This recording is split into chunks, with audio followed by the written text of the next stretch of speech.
is indirectly related to our mission. Yesterday I was visited by a very brave man because of some problem. And I have, if you come to my place, those people have come to, I have displayed Radha Krishna's picture, a June, and so on and so forth. So this big man started walking around. Then you ask me, what is this? I say this. So what is this? I say this. Then he read Radha and Krishna. Say, who is there? I say, it's Krishna, it's God. But he asked me, who is this? And I couldn't talk. So I am here. I decided I have to see Shivas. But once they are saying two hairs are better than one, I decided to bring, because, well, I felt a little, I know as a Christian, I know him to be a Catholic. And therefore, he's always at home with our deities and all that. But to tell him God has a wife, I couldn't say so. Okay, so that's a problem. Okay. So shall we talk a little bit about it? Yeah. Okay. Yeah, this is a very, very important topic, because people see our pictures, and I think Prabhupada said they are windows to the spiritual world. In a sense, when people are looking at the picture, they are looking into the world of the spiritual world. How is people behaving over there? We here have different problems in life, right? Okay, so let's just look a little bit into that. I must say that there are several aspects that must be addressed first. Several concepts must be introduced as foundation in order to deal with the topic, because the topic in itself is a delicate topic.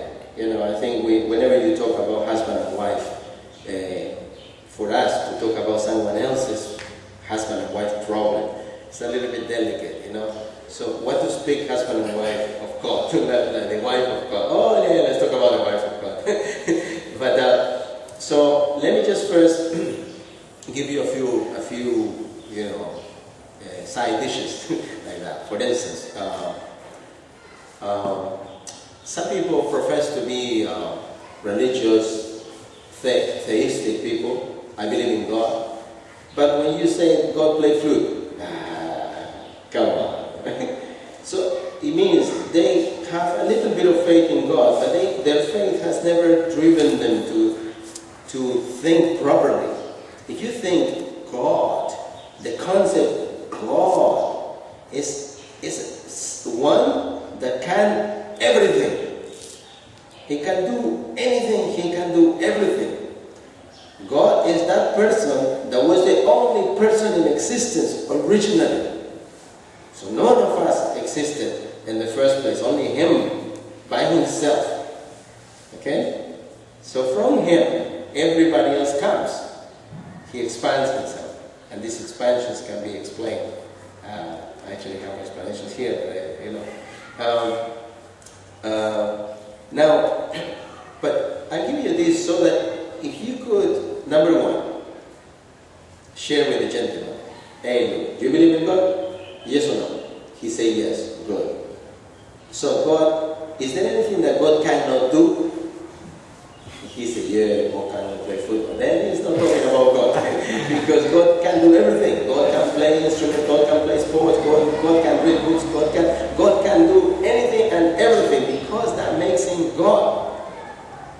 I give you an example. If I can read a book, if I can write a book, and God cannot do, then I am superior to God. Because this is something I can do and God cannot do.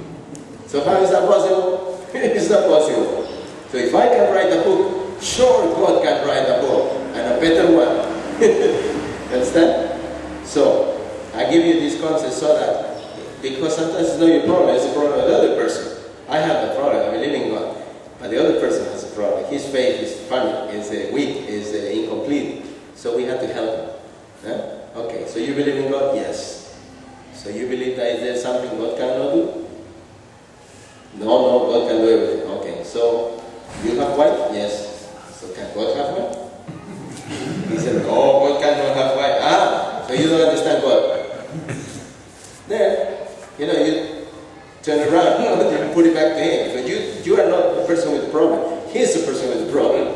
So you had to turn it back to him, no? Okay, so you believe in God? Yes. You believe that God can do everything? Yes. Do you have a wife? Yes. So God can have one? Yes. There, that's his wife.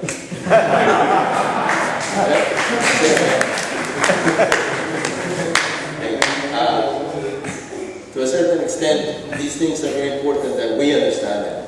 You know, the concept of God is one without a second. No one can be like him. So you start there. That's to start. No? Secondly, sometimes when people get a little bit more into the concept of what is this Krishna hugging this girl, but then in another picture he's got 100 girls. There's other pictures in which he is in more outrageous pictures, you know. And then we should understand that those living entities, like Radharani, who is his girlfriend, no?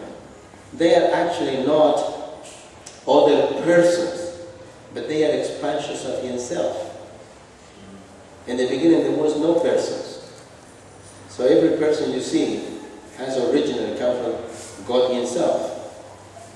We are manifestations, expansions of the Supreme God. See? So it's like saying, for instance, I give you an example, okay? Your son. Do you have children? Yeah? Okay. Your son. Your son has come from you. Say it's part of you. So you can hug your son. You may not be able to hug another child on the street or someone else's child.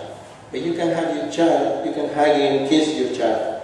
You can even kiss your child in the mouth. That some people will say, oh, that man kissing a boy in the mouth. Because it's your child, it's your child. It's your own, you know, part of your family. But it wouldn't be wrong. It may be wrong if you go and try to kiss some other people's boy. You know, it may be wrong. You know, but if it's your boy, you're doing it with love. There's no impurity in your heart when you kiss your son, right? So in the same way, when we see Krishna with these girls, he may look to somebody from outside that, oh, look at him, he's got 3 girls. He may look like that. But they are his creation. In fact, they are him. His energies. Yeah, his energies. There's energy of him. Okay? Now I'm going to go a little bit deeper, okay? Because I'm giving you steps at a time.